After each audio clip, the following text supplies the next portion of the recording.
ก็สวัสดีครับวันนี้ครันที่แมนก็จะพาพี่ๆน้องๆที่ชื่นชอบการตกปลานะครับมาเล่นเหยื่อปลอมกันวันนี้นะครับ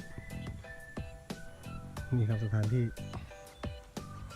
เป็นกบกระโดดกบไปพัดไม่รู้ครับโดยเจ็บสายโหดจะเป็นผู้แสดงให้ดูวันนี้นะโอเครถคันนี้ไปหาเขานู่นกูสิครับเป็นบ่ล่ะมาลองดูครับจะเป็นไหมเนี่ยฟันออกแน่เลยฟันออกปากดูครับโอ้โหไม่ขอเสียงแล้วนะครับจะขับไปอยู่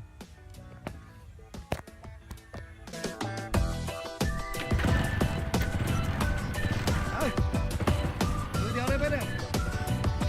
แม่มือเดียวเลยใช่ไหม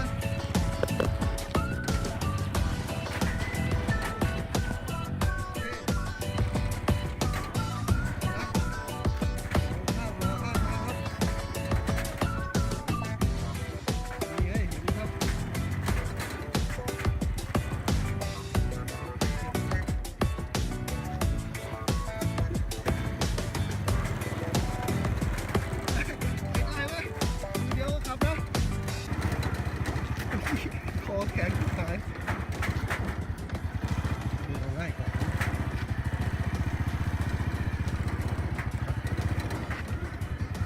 เอาใส่ปลามันจะได้เยอะขนาดนั้นเลยต้องกระสอบใส่ปลาเลยอันนี้ก่อนนะโอเคถึงแล้วใช้กบกระโดดนะครับดูผลงานกันครับตัวใหญ่นะตัวใหญ่ตัวหน้าบ้านไซส์ประมาณ5 ขีดนะครับตัวนี้นะ โอเคเก็บเลยเหรอ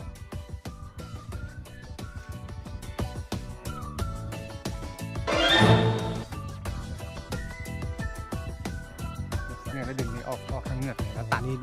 เป็นเหยื่อที่เขาใช้เรียกว่าเป็นอะไรอ่ะคู่บุญเขาเลยนะ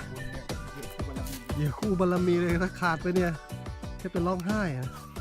ใช้มา 2-3 ปีแล้วนะเนี่ยเหยื่อตัวนี้ตั้งแต่ปี 59แล้วนะครับ2 ปีกว่า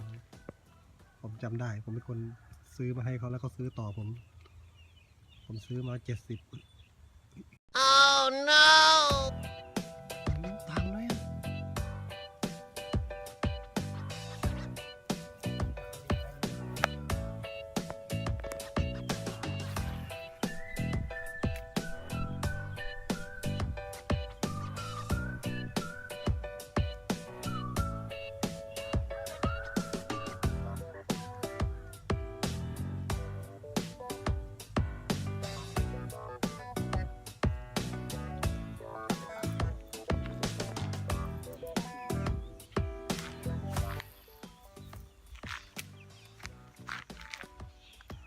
โอ้โหมีวิ่งใส่ด้วย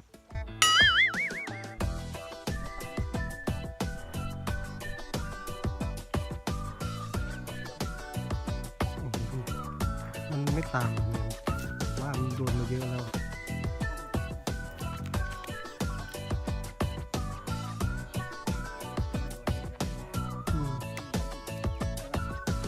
วิ่งมาชะงักเลยปาม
ตัวนี้นะประมาณ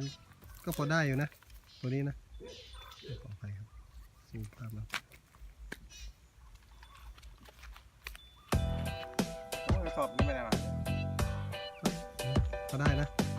ตามภาษาแถวบ้านๆเราหาใหญ่กว่านี้คงไม่มีแล้วแหละยิงเสร็จยิงแบบแหไปเลยเนี่ย กินมิดก็กินดุใหญ่ป่า กินดุมากนะนี่นะต้องขออภัยนะสำหรับคนที่รับไม่ได้ก็ไม่ต้องดูนะเป็นวิถีของเรา